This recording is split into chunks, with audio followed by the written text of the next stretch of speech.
Hola, hola, ¿cómo están? Gracias por estar otra vez en este webinar de nuestro reto de la lectura de la Biblia a la palabra 2021. Esta es la semana 12 que empieza el 20, lunes 23 de noviembre del 2020 hasta el 28 del 2020. Recuerden que los domingos no tenemos lecturas asignadas porque damos por hecho que ustedes están yendo a la iglesia, recibiendo la palabra predicada. Entonces, bueno, de verdad, seguimos siempre es el perfecto momento para unirte a este plan de lectura. Hoy leemos lo de hoy, entonces no importa en dónde estás, no importa si apenas te estás integrando, descarga el plan, lo puedes encontrar en nuestro sitio web vamosalapalabra.com. Lo descargas, ves la fecha y ahí mismo empiezas a leer. Hoy leemos lo de hoy. Bien rápido vamos a regresar a donde estabas, o sea, lo que te has perdido, porque nuestro plan, recuerden, de septiembre a mayo leemos toda la Biblia y de junio a agosto el Nuevo Testamento. Entonces, esto quiere decir que en el transcurso de un año vas a leer el Antiguo Testamento una vez, el Nuevo Testamento 2 veces y varios salmos y varias epístolas más de 2 veces inclusive. Y esto es nunca hay lectura los domingos y traemos aproximadamente cada semana o semana y media un día para ponerse al corriente. Entonces es súper posible hacerlo y de hecho es más fácil, aunque parece que leemos 6 capítulos al día aproximadamente es mucho, de hecho lo hace más fácil porque tu entendimiento naturalmente es mejor cuando lees de corrido porque sabes perfecto en dónde vas en la historia, ¿no? Entonces, bueno, estos webinars, les recuerdo, son para ayudarlas a entender cómo toda la Biblia cuenta una sola historia de redención en la que Cristo es el personaje principal y no nosotras. Entonces, bueno, ¿qué vamos a leer esta semana? Semana 12. El lunes 23 vamos a leer Jueces del 11 al 15 y el Salmo 49. El martes 24 de noviembre, Jueces 16 al 21, terminamos Jueces. El miércoles, el libro de Ruth y Salmos 45 y 58. El jueves es un día para ponerse al corriente y también es un día perfecto para invitar a más mujeres a unirse a nuestro plan de lectura. Vamos a leer, la lectura opcional es los Salmos 49 al 50. El viernes leemos Colosenses del 1 al 4. El sábado 28 de noviembre, Cantares del 1 al 8. Ahí sí vamos a leer más de 6 capítulos en un día porque es un solo poema, Cantares. Y por 2 capítulos no valía la pena dividirlo, entonces decidí de plano meterlo un día de 8 capítulos. Es muy bueno, como al ser una poesía, es muy buena leerla, escucharla y leerla al mismo tiempo, o por lo menos escucharla, de verdad es muy bueno. Y el lunes, ahí acabamos, sábado 28 con Cantares. Entonces, esta es nuestra lectura de la semana. Vamos a orar. Padre, te damos muchas gracias por traernos a tu palabra. Gracias porque podemos aprender y meditar en la historia de la redención. Gracias que tú has escrito esta historia y la has traído a nosotros, Señor, y somos parte aún de ella. Ayúdanos, Señor, a entender que porque tú eres el Señor de la historia y estás guiando nuestra historia y nuestras vidas, todas nuestras circunstancias con tu sabiduría y con tu providencia, podemos estar en paz. Danos ojos para ver estos destellos de tu gracia cuando parece que nada está sucediendo. Y danos ojos para ver a Jesús sentado en el trono, siempre. En el nombre de Cristo oramos. Amén. Amén. Ok, bueno, ¿qué hemos estado leyendo? La semana 11 leímos Jueces. La semana 11 leímos el libro de... terminamos de leer Josué, Hechos, luego tuvimos el día de ponernos al corriente con Colosenses y empezamos a leer el libro de Jueces. Me voy a enfocar un poquito más en Jueces. Vemos como no había un rey en Israel, ¿no? Cada quien hacía lo que le parecía bien en sus propios ojos y seguían su propio corazón y al final esto resultó en un caos social, religioso y político. Sin Cristo Sin Cristo hay caos, siempre. Es o Cristo o caos. No puedes tener una vida sin Cristo y una vida ordenada, en paz. No existe, ¿no? Entonces, esta gente no sabía cómo distinguir lo que ni siquiera ya habían perdido ya inclusive la habilidad de distinguir, el sentido común básico de poder distinguir entre lo que estaba bien y lo que estaba mal, y la confusión sexual que era prevalente entonces no los permitía ni siquiera ya ver las cosas claramente.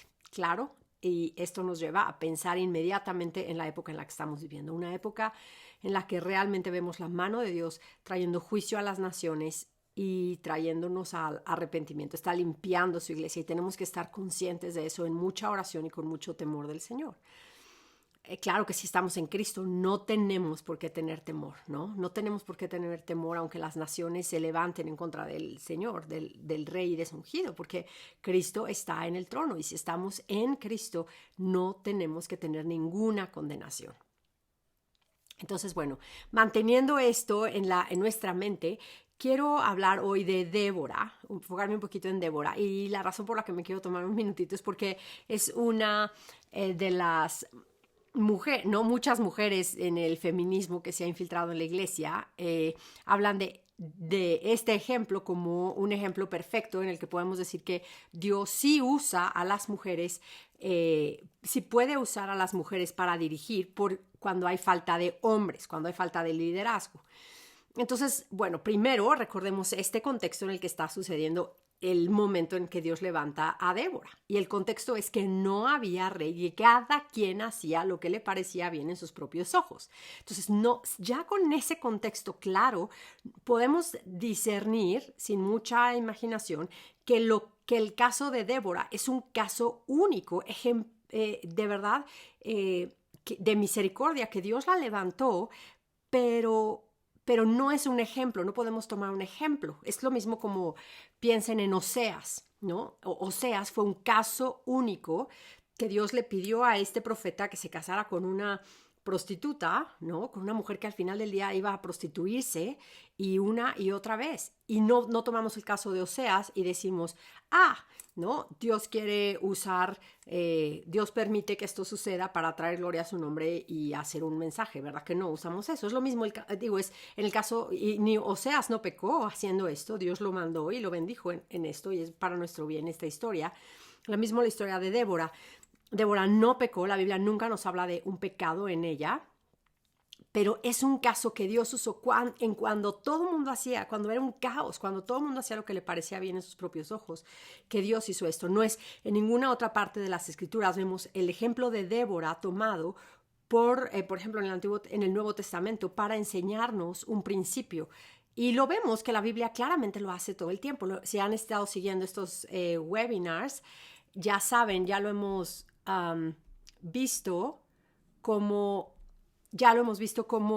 es algo que sucede. El Nuevo Testamento es el comentario inspirado del Antiguo Testamento y no nos habla del ejemplo de Débora como un ejemplo que deberíamos de seguir. No lo toma y no nos dice, así como Débora, ¿no?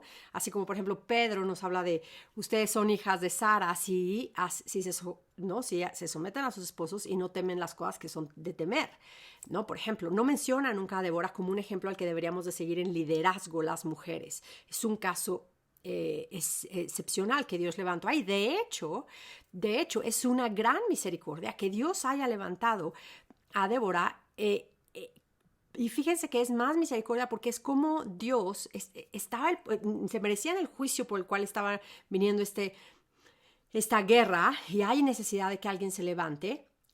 Y Dios no los deja sin levantar a alguien que los venga a ayudar, sino que levanta a una mujer. Pero en Isaías 3:12 vemos cómo tener mujeres y niños liderando es perfectamente una señal de un juicio de Dios. Entonces Dios está diciendo justamente no hay un hombre, y voy a levantarte a ti para que lo hagas. Pero esa es una gran misericordia de Dios, que el Señor no los dejó perecer, sino en su misericordia levanta a una mujer que aún eso era parte de un juicio, ¿no? Y es tremendo, ¿no? Entonces, como mujeres, si vemos que faltan hombres en nuestra iglesia, oremos muchísimo. O sea, en vez de estar orando, Señor, levanta más, ¿qué tenemos que orar? O sea, no estoy diciendo como, al decir en vez de, o sea, como la mentalidad de nuestra mente, de no decir, en vez de que Dios levante más mujeres líderes y maestras y esto, debemos de orar con más intensidad y más fervor. Señor, levanta hombres en las iglesias. No digas, faltan hombres, entonces yo voy a tomar este lugar que falta, ¿no? Voy a tomar esta posición de autoridad y tú tomarla, ¿no? Tú tomarla y entonces puede resultar en un caos, porque entonces ¿quién se va a atrever ahora con el mundo del feminismo? ¿Quién se va a atrever ahora a quitar a esta mujer que es la que está encargada de la escuela dominical de los hombres y de mujeres, ¿no? De los domingos, esta mujer que enseña con la Biblia abierta, con autoridad en el contexto de la iglesia a hombres y mujeres. ¿Quién se va a atrever a quitarla? Aun cuando no es bíblico que lo haga. Entonces, lo he dicho en el podcast de Mujeres de la Palabra, ¿no? Que es muchas veces como, decimos, Señor, no hay hombres, y ya llegué yo, soy la cabeza de un seminario, soy una mujer y soy la cabeza de un seminario y enseño a hombres y mujeres, y digo, es que no hay hombres, pero lo que pasa es que fui aplastando la cabeza de los hombres y me fui preparando para de alguna manera, ir compitiendo con estos hombres hasta llegar a donde yo estoy. Y eso es terrible, ¿no? Eso no es el orden de Dios. Estamos quebrantando el orden de Dios y tenemos que ser bien abiertos en verlo, ¿no? Entonces, bueno, el feminismo, cuidado, de verdad, este feminismo suave que se infiltra, tenemos que tener cuidado. Es una herejía que trata de distorsionar el orden de Dios para la familia y la iglesia. Ajá. Entonces tenemos que estar bien firmes en la palabra. ¿Qué dice la Biblia? Y tan básico como lo que dice, eso creo y eso hago, ¿no? La mujer no debe de enseñar, no existe el papel de mujer pastora, no, la mujer no debe de tener la autoridad, no debe de enseñar a los hombres, no permite Dios que la mujer enseñe a los hombres ni tenga autoridad sobre ellos. Entonces es claro, no hay más, no tenemos que masajear el texto y buscar el griego y el hebreo y luego volver a sacarlo y volver a sacarlo. Cuando empezamos a hacer eso es que ya empezamos a ver problemas graves, ¿no? En nuestra manera de hacerlo, ¿no? Debemos de ser como Débora en el sentido de no tener miedo y de estar lista para avanzar el reino de Dios. Podemos imitarla en otras cosas, ¿no? Y darle gracias a Dios porque aún cuando su ira cae, Dios provee una salida al pecado, ¿no? Y a que seamos cautivas al pecado. Es de verdad increíble. Cambiando ahora a otro punto, a partir del capítulo 13 de Jueces, vemos algo interesantísimo, después de ese evento en capítulo 13, la gente como nación, los israelitas, no llaman al nombre del Señor por ayuda. Antes, lo vemos muchas veces, ¿no? Estás leyendo la historia y te dice... Después se voltearon todos y vieron y llamaron al Señor, ¿no? Y llamaron al Señor cuando veía que se levantaba este ejército o el otro en contra de ellos, y el pueblo se levantaba y entonces oraban y le decían, Señor, ayúdanos, ¿no? Pero a partir del capítulo 13 ya no vemos eso. Entonces imagínate ya el grado de perversión que ya ni siquiera clamaban al Señor. Y eso estábamos platicando el otro día con mis hijos. Hay un estado en los Estados Unidos, California, que ha sido de verdad, es el estado más liberal en los Estados Unidos. Y Dios ha de verdad mandado, ¿no? Incendios tras incendios y esto y o sea, una cosa que... Y platicábamos cómo es impactante que ya ni siquiera tengan el deseo de buscar a Dios, o sea, como aún las religiones paganas, ¿no? Aún los paganos, aún en las culturas de Latinoamérica, los incas, los mayas, los aztecas, ¿no? Todas estas, la inclinación del hombre es decir, tiene que ser, o sea, esto ya no es natural, es Dios, hay un ser supremo que está haciendo algo. Pero cuando llega un momento que ya ni siquiera volteas a Dios, o sea, ya dices... ya ni siquiera puedes percibir que sea quizá Dios que lo esté haciendo, ¿no? Es tremendo.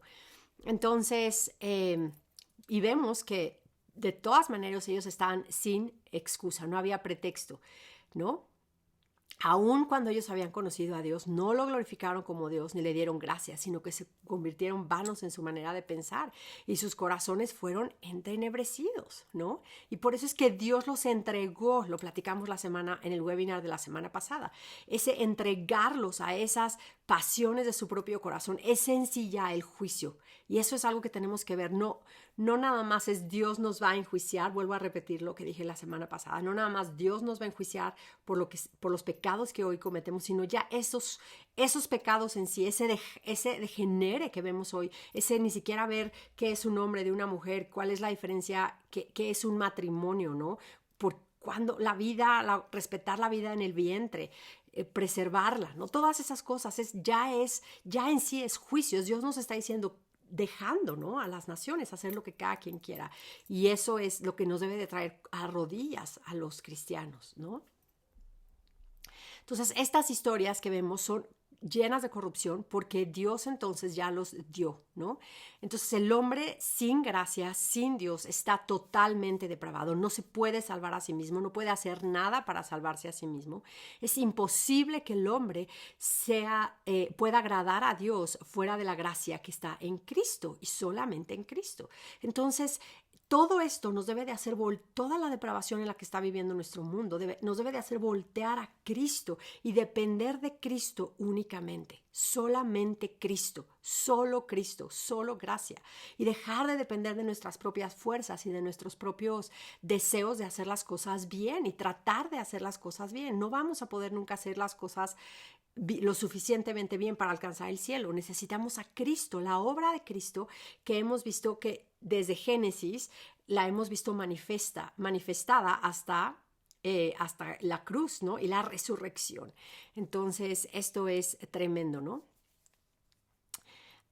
Después en el capítulo 16, lo vimos en el capítulo 16, en el versículo 20, es el episodio donde está Sansón y Dalila y todo esto.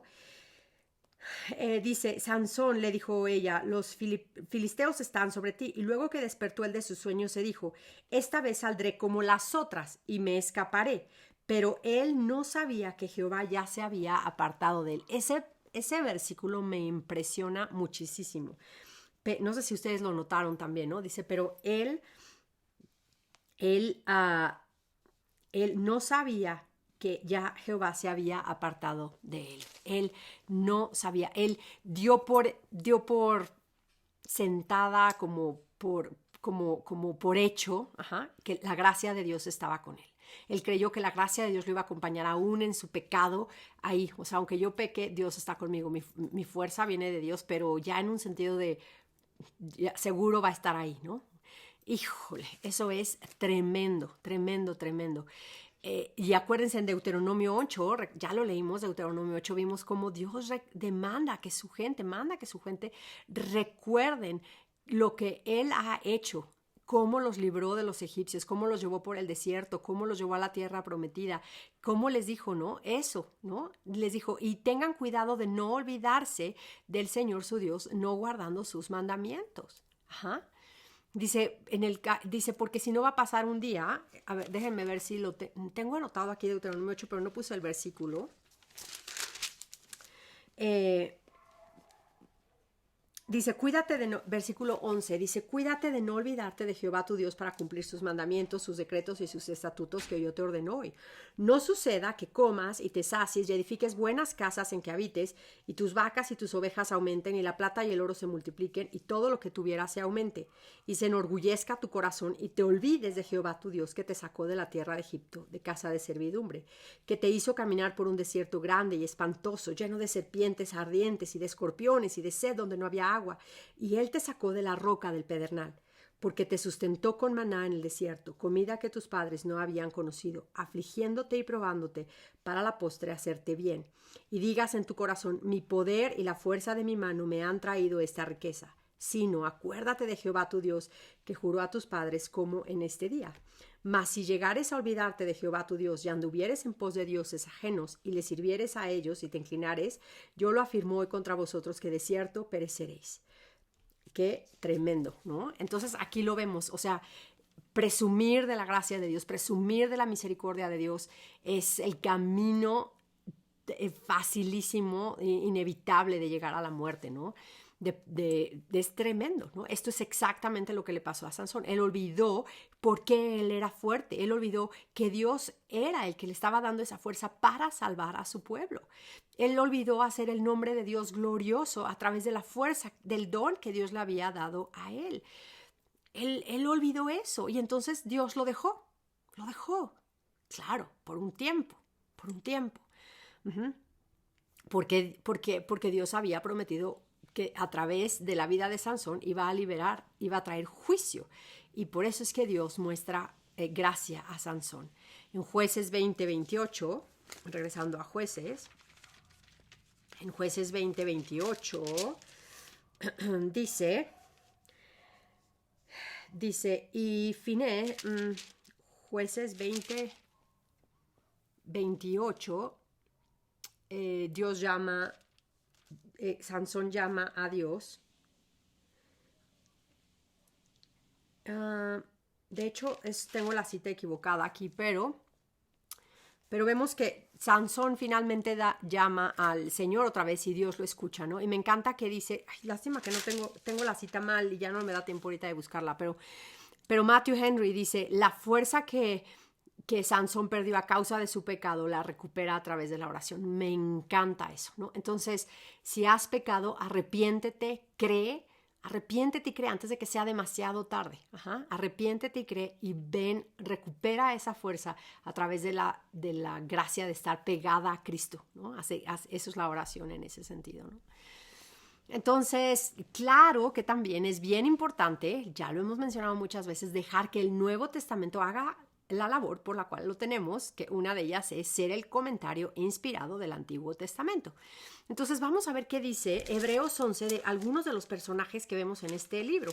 Eso es bien importante, porque a veces podemos decir juzgar duramente a los personajes de la historia, y cómo es posible que Gedeón le pidió tantas veces al Señor ayudas, o sea, qué fe, qué bárbaro, qué poca fe tenía, ¿no? O mi pastor siempre da el ejemplo que es chistosísimo, ¿no? Es como de Pedro que caminó en el agua y se hundió. Dice, no, bueno, nosotros cristianos hoy, ¿no? Somos fáciles de, ve cómo le faltó la fe a Pedro, qué bárbaro, Pedro, cómo te faltó. Dice, bueno, sí, pero caminó unos pasos sobre el agua. ¿Cuántos has caminado tú sobre el agua, no? Es verdad, o sea, creemos que no somos bien fáciles, así igual los patriarcas, ¿no? Y los jueces que Dios levantó. Entonces vamos a ver qué dice el Nuevo Testamento. Lo que nos dice el Nuevo Testamento acerca de estos personajes es lo que debe de informarlo cómo debemos de pensar acerca de ellos. No nuestra propia opinión no está sobre la opinión que Dios tiene o lo que Dios dice de estos personajes.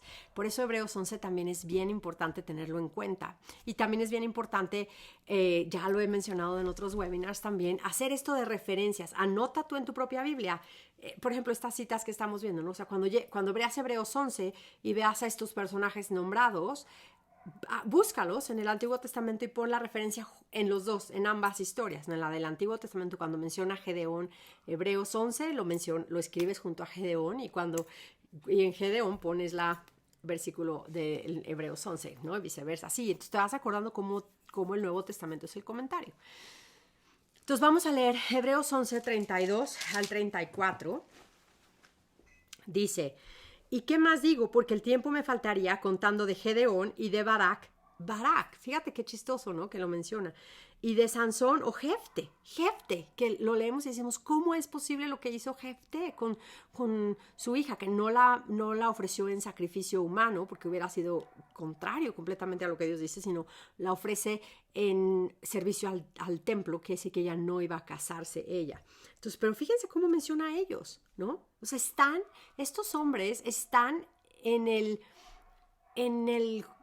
salón de la fe, en el cuadro de honor de la fe. Y si lo primero que piensas de Gedeón no es un hombre, un varón de fe. Piensas, es un hombre que tenía 1000 dudas. ¿Cuántas veces le dijo, Señor, y si lo pongo de esta manera, y si cae tu rocío, y si lo quito, y mejor, Señor, perdóname, pero otra vez, pero eso simplemente es porque sabe que Dios va a contestar, ¿no? Que no, es tremendo. Pero vemos esto, ¿no? Ven esto es, dice, de David, así como de Samuel y de los profetas, que por fe conquistaron reinos, hicieron justicia, alcanzaron promesas, taparon bocas de leones, apagaron fuegos impetuosos, evitaron filo de espada, sacaron fuerzas de la debilidad. Me encanta eso. Se hicieron fuertes en batallas, pusieron en fuga ejércitos extranjeros. Uf, tremendo. Tremendo, tremendo. Sigue leyendo, ¿no? Es increíble Hebreos 11 en ese sentido.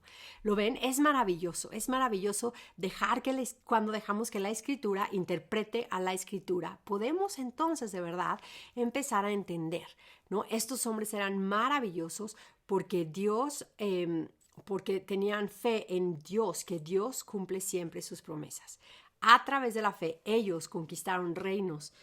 Ellos, ¿no? Lo que nos dice aquí, ¿no? Conquistaron reinos y hicieron justicia, alcanzaron promesas. Me encanta que sacaron fuerzas de la debilidad. Está contado entre las cosas que hicieron por la fe. Imagínense, sacaron fuerzas de la debilidad. No tenemos que imitar su fuerza de voluntad, su fuerza en sí, su valentía en ese sentido, no, sino su fe que en la debilidad, que cuando era débil sacaron fuerzas. Me impacta muchísimo eso, ¿no? Arthur Pink dice, la fe de estos hombres estaba muy lejos de ser perfecta, ya sea en grado, en estabilidad y en pureza, pero como nosotros su fe también estaba muy mezclada con miedo, oprimida por incredulidad. Era difícil estaba atacada siempre por estos razonamientos carnales. Y leyendo nada más hasta el capítulo 6 de Jueces, vemos que la fe de que estos hombres eran lentos para ejercitar su fe, pero prontos para descansar en la gracia, ¿no? Y esto es increíble. Estos hombres tenían pasiones como nosotros y el hecho de que están así, explicados para nosotros, nos hace fuertes para rechazar la desesperación cuando nuestra fe está chiquita, ¿no? Lo traduje libremente, ¿no? Entonces, bueno, una cosa más acerca del libro de Jueces. Obviamente es bien difícil ver algunos de los eventos de este libro. Al final hay unas historias súper fuertes que leímos, pero debemos de recordar cómo estos pecados de verdad horribles son horribles de verdad, pero el peor pecado de todos, el más terrible, el más cruel que jamás haya sucedido, es el pecado que Dios permitió que le hicieran a su propio Hijo Jesús, ¿no? Es la muerte y la muerte de cruz. Él no solamente pecaron en contra de él, sino que él se hizo pecado por nosotros. Y no podemos ni siquiera empezar a entender el peso de esto, ¿no? Lo grande que implica todo esto. Y podemos ver que aún a través de este pecado tan enorme, el pecado más infame de toda la historia de la humanidad, Dios lo permitió y lo orquestó, y a través de ese pecado Dios sacó algo bueno, que es la salvación del mundo, ¿no? En su providencia la salvación vino a todos los hombres. Esto está en Hechos 4, 27 y 28. En Cristo, debido a su perfecto sacrificio, podemos arrepentirnos y creer y ser salvos. Podemos ser salvas de la ira de Dios y de nuestros propios pecados. Podemos ser salvas y despojarnos del peso que nos asedia, inclusive la culpa de nuestros pecados. La salvación ha venido en Cristo. Ajá. Y vemos Sansón, por ejemplo, otra vez es ese tipo que aún muere, ¿no? Con los brazos extendidos y da su vida al final muriendo por sus propios pecados, ¿no? Y pagando por su propio pecado y el pecado de su pueblo, ¿no? Rescatándolos. Así es tremendo, ¿no? No hay mayor misericordia que la misericordia de Dios. Él perdona a todos los que se arrepienten y creen en Él, en la obra de Cristo como suficiente. Eso significa, porque a veces decimos cree en Jesús, pero no nada más es como creo que Jesús existe, por ejemplo, sino cuando decimos arrepiéntete y cree en Cristo o cree en el Evangelio, cree que el Evangelio y la obra de Cristo, todo eso es real y suficiente para salvarte, para que tú no tengas que hacer nada en tus propias fuerzas para alcanzar el cielo, ¿no? Entonces, bueno, vamos a ver qué vamos a leer esta semana. Vamos a terminar de leer Jueces el martes. Vamos a leer Jueces. Y bueno, y después vamos a leer Ruth y luego Colosenses después, el viernes. Pero voy a empezar hablando de Colosenses como una lectura de la próxima semana. Em, Quiero mencionar cómo en esta carta pues aprendemos muchísimas cosas, pero una de ellas es nuestra santificación. Aprendemos algo importante acerca de nuestra santificación, ¿no? Vemos que nuestra santificación empieza el segundo, al mismo segundo en que hemos creído y hemos sido salvas, hemos sido declaradas justificadas delante del Señor. En nuestra vida cristiana empieza en el Evangelio y continúa en el Evangelio, siempre a través de la gracia y por la fe, siempre con una esperanza completamente firme y arraigada en Cristo y esperando verla en el cielo, ¿no? Cristo está poniendo esto en el cielo para nosotros. ¿Qué implica este proceso de nuestra santificación? Nuestra santificación implica escuchar, entender y creer que la gracia de Dios en verdad. Esto es en Colosenses 1:6. Después, número 2, nuestra santificación involucra que nosotros escuchamos y creemos el Evangelio y lo obedecemos. Caminamos de una manera digna del Señor, siempre buscando agradarle en todo. Eso lo vemos en el 1:10. O sea, no nada más es yo me arrepiento y creo y ya, sino me arrepiento, creo y obedezco. ¿Y qué voy a obedecer si no leo la palabra de Dios para saber qué tengo que obedecer? ¿No? Por eso es tan importante estar inmersas en la palabra de Dios. A medida que más estemos en la palabra de Dios, más vamos a tener fuerzas para obedecer, que la palabra misma nos fortalece para obedecer. Y también entre más estemos en la palabra, más vamos a conocer qué es las cosas que tenemos que obedecer, cómo es que tenemos que andar, ¿no? ¿Cómo es que tenemos que andar de una manera digna del Señor? ¿Cómo es? Si no leo la Biblia, no sé cómo se ve esto de andar de una manera digna del Señor, agradándole en todo. Y número 3, una vida de santificación es una vida que lleva mucho fruto en buenas obras. Y por número 4, a través de nuestra santificación somos fortalecidas para perseverar con paciencia y gozo. En el 1:12, cosas claves de este capítulo. ¿Y por qué es que podemos caminar de esta manera? ¿Por qué es que podemos ser santificadas? Santificadas es hechas cada vez más como Cristo, es que cada vez nos humillamos más y cada vez mortificamos, matamos, destruimos más el pecado que está todavía en nosotros haciendo batalla contra el espíritu. ¿Y por qué tenemos la esperanza de que es posible? Porque Dios ya nos ha librado del reino de las tinieblas y nos ha puesto ahora en el reino de Cristo, de la luz. Entonces el reino de Cristo ya está hoy aquí. Por eso ya hemos sido trasladadas del reino de las tinieblas al reino de la luz. Y en Cristo tenemos redención y el perdón de nuestros pecados. Somos libres del pecado. Ya no somos esclavas del pecado. Tenemos la posibilidad de mortificar, de entrar en esta batalla constante contra el pecado y saber que podemos ganar. Después en el capítulo 1, 15 al 23, leemos acerca del reino de Cristo, de la preeminencia de Cristo, de que sí hay hoy, a diferencia de como en el libro de Jueces vemos que ellos hacían como que no había rey en Israel, nosotros sabemos que hoy hay un rey en el trono sentado y es Cristo Jesús. No tenemos que esperar hasta la segunda venida del Señor para esperar que su reino sea establecido. Cristo reina hoy. Cristo reina hoy. A través de su muerte y su resurrección y la ascensión, Cristo le ha sido entregado el dominio de todas las naciones, ¿no? En Salmo 2 vemos que el Padre le dice, pídeme y te daré por herencia, ¿qué? Poquitas personas o solo la tierra de Canaán. No, pídeme y te daré por herencia a las naciones. Eso se lo promete al Hijo, al ungido. Y cuando Cristo vence al pecado, gana, destruye, golpea la cabeza de la serpiente, ¿qué pasa?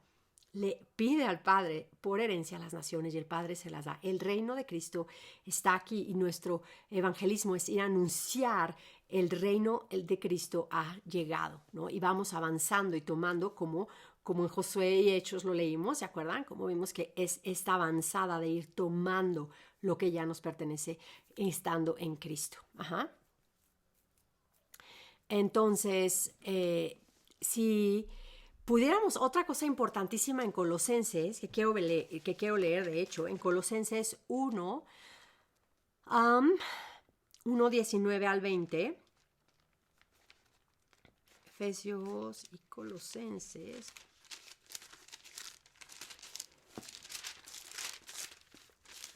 Perdón, Colosenses 1, no Efesios, no sé por qué dije Efesios. Colosenses 1, 19 al 20, me encanta muchísimo, que dice, por cuanto, y él es, bueno, dice, voy a leer desde el 17, dice, y él es antes de todas las cosas, y todas las cosas en él subsisten, y él es la cabeza del cuerpo que es la iglesia. Él es el principio, el primogénito de entre los muertos, para que en todo tenga la preeminencia, por cuanto agradó al Padre que en él habitase toda la plenitud. Y vean este versículo 20, con este versículo, si tuviéramos que decir, puede sumarizar todo el mensaje de la Biblia en un versículo, sería este: por medio de él, Cristo, reconciliar consigo todas las cosas, así las que están en la tierra como las que están en los cielos, haciendo la paz mediante la sangre de la cruz. Tremendo, ¿no? Tremendo. Entonces, este es el mensaje de toda la Biblia condensado. Si lo pudiéramos condensar lo tuviéramos que condensar en un solo versículo, es este. Cristo vino para hacer posible la reconciliación, no nada más de los humanos, sino también de la creación misma, ¿no? Que gime aguardando la manifestación del Señor completa, ¿no? Después me encanta el carácter de Epafras. Él está mencionado algunas veces en esta carta, en el capítulo 7, en el capítulo 1, versículo 7, ahí está mencionado, también en el 4:12 y también en Filemón 23. Y vean, me encanta cómo vean en este personaje, en Epafras, y también en la carta en sí, cómo está mezcladísimo esto de la oración y la gratitud, como siempre están mezcladas una con la otra, ¿no? De todas maneras. Entonces, bueno, hay muchos principios importantes en esta carta, en esta epístola, pero obviamente no me puedo alargar muchísimo. Pero de verdad quiero mencionar algo más, otras cositas, ya para casi terminar. Vemos que el pecado de los israelitas es una de las cosas por las que los israelitas, una vez que empezaron a tomar posesión de la tierra prometida, cayeron en pecado, es porque dejaron de destruir todos los ídolos y sus templos. La idolatría es lo que los hacía volver y volver a caer. Y vemos en el capítulo 3 de Colosenses cómo nosotros tenemos que mortificar, lo que he estado hablando de la santificación en el versículo 1 al 17, poner a muerte, matar eso que todavía está vivo en nuestra carne, ¿no? Y eso es tremendo porque ya sabemos a qué se refiere. O sea, se refiere a tener cero misericordia de cómo lo hacemos. Cero. Cómo Dios les decía que destruyeran a todos los ídolos. A veces tenían que llegar y destruir la nación entera, hombres, mujeres, niños, aún el ganado, para no tener ninguna cosita de tener ese deseo de contaminarse con ellos. Y lo leemos y nos impacta, ¿no? Y ahora, de esa misma manera, tenemos nosotros que ser con nuestros ídolos, con las cosas que nos están contaminando. Tener cero misericordia, decir hasta aquí. Tenemos que matar, ¿no? La inmoralidad sexual, la impureza, las pasiones, los deseos pecaminosos, la envidia, que es idolatría. Es tremendo lo que vemos aquí en este capítulo 3 de Colosenses, ¿no? Pablo insiste que antes estábamos ahí caminando, adorando esos ídolos, pero ahora debemos de quitarlos. Esto es una lección tremenda. John Owen, puritano, es famoso por decir, tienes que estar matando al pecado o el pecado te va a matar a ti, ¿no? Entonces el pecado quiere gobernar en nuestros corazones, tenemos ídolos que quieren ser adorados y quieren tomar posesión de toda nuestra mente, de nuestra manera y proceso de pensar, de nuestro corazón, y lo que de verdad es todo esto es como un torbellino en el que estamos metidas, ¿no? El pecado va a hacer que nuestra mente se haga como ebria, que ni siquiera podamos estar pensando correctamente, ¿no? Y al final todo ese pecado, esa idolatría que no destruimos va a tomar posesión de nosotros, y lo único que nos va a llevar es a cosechar muerte y destrucción de nuestra propia vida y de las vidas a nuestros alrededores. Pero tenemos muy buenas noticias. Siempre el Evangelio nos da una salida. Siempre hay una salida al pecado.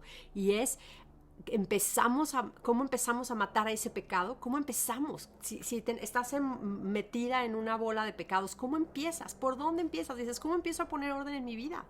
Empieza simplemente diciendo, volteo a Cristo y me arrepiento y creo. Confieso mis pecados, me arrepiento y creo que la obra de Cristo es suficiente para lavarme y ponerme bien con el Señor. Ajá. Y después me pongo a Cristo. Ajá. Me quito esto y me pongo a Cristo. Y dejo que su paz gobierne en nuestros corazones y abunde en la acción de gracias. Ajá. Entonces, de verdad, esto es increíble. Entonces, Colosenses hay muchísimo que ver ahí. También vamos a leer el libro de Ruth. El libro de Ruth sucede justo cuando no había rey en Israel y cada quien hacía lo propio en sus propios ojos. O sea, es el mismo contexto, en ese mismo contexto de Jueces es que sucede el libro de Ruth. Es un periodo en el que había hambre espiritual, emocional y física también. Y la sombra de muerte siempre estaba presente. Vemos en esta historia persiguiendo a Ruth y a Noemí, ¿no? Y como a todos, ¿no? Ellas estaban, pero sin embargo, Dios estaba obrando en sus vidas, ¿no? Aún vemos en este libro de Ruth cómo la mano invisible de Dios traía un evento tras otro. No lo vemos. Una de las cosas que me encanta del libro de Ruth es que vemos cómo Dios gobierna en su providencia y dirige nuestras vidas, a veces con eventos que parecen tan ordinarios como lo que sigue, lo que sigue, lo que sigue, lo que sigue, ¿no? Y sin embargo es Dios obrando lo que sigue, lo que sigue, lo que sigue, lo que sigue, ¿no?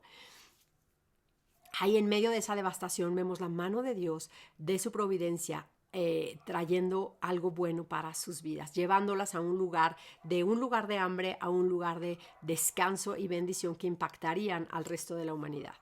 Es una historia maravillosa porque vemos que Dios no está lejos, Dios no olvida sus promesas. Vemos que el pecado no puede, otra vez este tema de la redención, no puede el pecado destruir el plan de Dios para la redención. Dios no se olvida de lo que está haciendo, de lo que prometió y de cómo lo va a cumplir.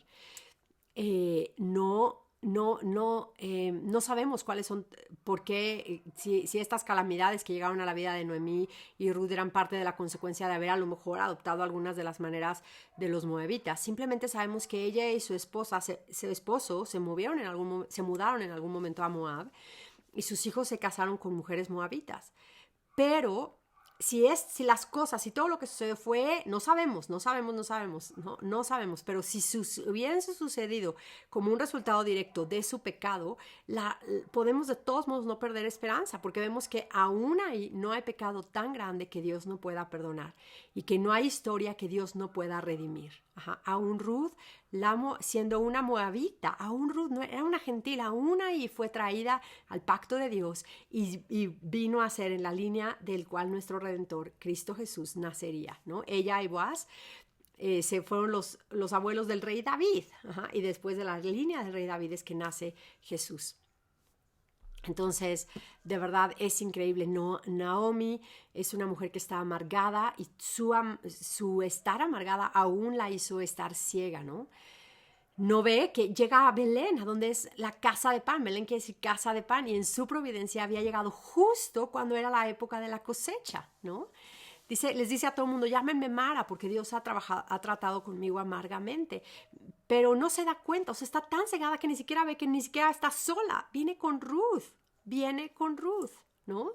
Dios es de verdad increíble, ¿no? Que Dios nos abra los ojos para ver esos destellos de gracia en medio de nuestras aflicciones. Que no estemos cegados como Naomi, ¿no? Ver que estaba llegando a casa de pan, que era justo la época de la cosecha, que Ruth venía con ella, En fin, lean esta historia y vean cómo Dios está escribiendo una historia y preservando la línea del Mesías que había de venir. En un tiempo cuando todo mundo hacía lo que parecía bien en sus propios ojos, Dios estaba aún ahí haciendo cosas maravillosas que resultarían en tu salvación y mi salvación. Cuando estábamos muertos en nuestros pecados, Dios en su misericordia, ¿no?, mantiene su promesa y nos redime. Vos es un tipo de Jesús increíble lo que vamos a ver, ¿no? Él encuentra Ruth y en su misericordia, en su bondad, la trae y la pone bajo sus alas, ¿no? Como Cristo, nuestro Redentor, que en su misericordia nos encuentra y nos trae bajo sus alas, bajo su cuidado. Nadie que viene a Cristo es rechazado. Todos los que buscan refugio en el Señor van a poder estar bajo el ala del Señor. La historia, obvio, no termina ahí. Ya vimos, se convierten ellos en los abuelos de David. Y en Mateo 1 leemos cómo ellos están en la línea del Mesías, ¿no? Y después, Cantar de los Cantares, un poema increíble del amor entre un hombre y su esposa, y que nos muestra el amor enorme entre Cristo y su iglesia. Y bueno, aquí terminamos. Vamos a orar con una oración basada en el libro de Ruth, justamente. Padre, te damos muchísimas gracias por tu palabra. Gracias por la manera en que tu palabra nos da vida y la manera en que nos instruye y nos guía a ti, Señor. Padre, te pedimos perdón por toda la amargura que hemos estado permitiendo en nuestro corazón y que no nada más la hemos permitido, sino que la hemos alimentado. Perdónanos porque hemos dejado que nos hagas ciegos ante tus misericordias y tu bondad. Perdónanos por toda la envidia, por no buscar tu dirección, por no orar y no venir a tu palabra. Perdónanos, Señor, por hacer las cosas para nuestra gloria y no para tu gloria, buscando preservar nuestro nombre y no el tuyo. Perdónanos, Señor. Gracias por Jesús, gracias por las buenas noticias del Evangelio, por la redención, porque hay perdón de nuestros pecados y perdón en Cristo. Gracias, Señor. Gracias porque no nos has dejado sin un Redentor. Gracias, Señor. Te damos muchas gracias. Ayúdanos a proclamar en todos los lugares al que vayamos que hay un nombre en el cual hay salvación, que es Cristo. Gracias también, porque en Cristo, Padre, tenemos esperanza y seguimos esperando la restauración de todas las cosas. Gracias porque no hay pecado que tú no puedas perdonar, no hay historia que tú no puedas redimir, no hay vida que tú no puedas hacer nueva. Padre, te pedimos que nos nutras con tu palabra, con los sacramentos en la iglesia, con la comunión de los santos, Señor. Nútrenos aún en nuestros envejecer, Señor, en nuestro crecer. Padre, que todos los días de nuestra vida tus promesas sean lo más deseado para nosotras, Señor. Padre, te pedimos, Señor, tú que reinas y diriges todas las cosas en nuestra vida a través de su providencia, que nos ayudes a confiar en ti, Señor, en que tú estás escribiendo nuestra historia, así como escribiste la de Ruth y Noemí, Señor. Gracias, Señor. Te damos muchas gracias y te pedimos que nos ayudes a amarte a ti y a nuestro prójimo más esta semana y que comamos el pan de vida para tu gloria, Señor. En el nombre de Jesús. Amén. Amén. Pues muy bien. Les doy muchísimas gracias por ver este webinar otra vez y ayúdenos a compartirlo, ayúdenos a invitar a más mujeres a que vengan. Recuerden, el plan lo pueden descargar en nuestro sitio web vamosalapalabra.com. Y muchas gracias. A la palabra, que el Señor nos ayude. Gracias.